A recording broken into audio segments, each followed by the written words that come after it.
Hello, good morning and shout out mga ka-Unified and to all viewers all over the globe. My name is Jola Tiligo, isang OFW, business consultant, an international dealer and distributor of Unified products and services. So guys, to this video po, ituturo ko po sa inyo kung paano nga po mag-fund ng ating wallet or ang ating eCash account using our GCash account via DragonPay. So, guys, panoorin po natin ang ating video hanggang sa dulo. And kung bago ka pa lang po sa aking channel, please do subscribe and click the notification bell para po lagi kang updated sa mga panibagong video na aking i-upload. So, with that guys, please enjoy to watch the video.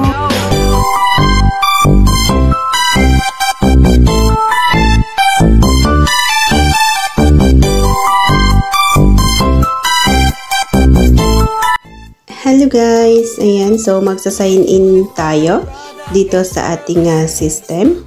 Ayan, and click lang po natin ang cash in and hanapin po dito ang ating GCash. Ayan, so click lang po natin ang ating GCash and mag-fill up lang po tayo. Okay, so enter po natin or ilagay po natin ang amount kung magkano po ang ifa-fund natin. And then, please select fund type. Ayan. So, eCash fund. And enter lang po natin ang ating transaction password. And after that, click lang po ang submit. Okay. So,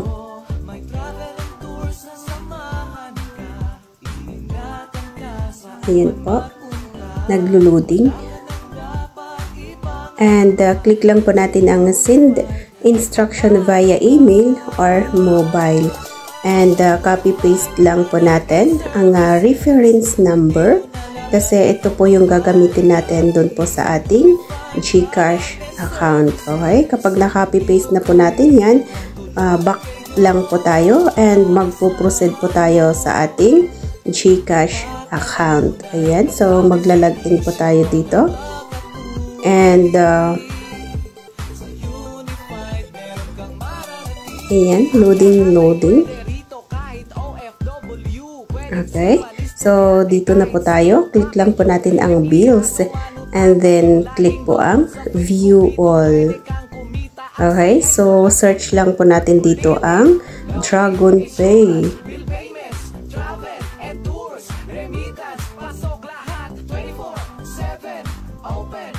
Okay. So, DragonPay. Ayan po. So, i-click lang po natin ang DragonPay and ilalagay lang po natin dito kung magkano yung nailagay po natin doon po sa ating eCash account kanina. And reference number, ipi-paste lang po natin yung na-copy-paste natin kanina. And contact number. Ang contact number po natin kung ano po yung number na naka-register po sa ating GCash account. Okay po.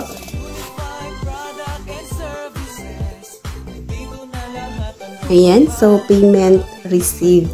So, mag-lag out lang po tayo dito sa ating GCash account and balik po tayo doon sa ating eCash account. I-check po natin kung nakapasok na ang ating na-fund. Okay? So, ayan po, mag-sign in ulit tayo. Ayan, so nakapasok na ang ating na-fund. So, ganyan lang po kabilis guys, mag-fund ng ating eCash account. Galing po sa ating GCash account via DragonPay. Okay, so, ayan lang po. I hope ay na-impart ko po kayo. So, thank you guys for watching. God bless and stay safe everyone.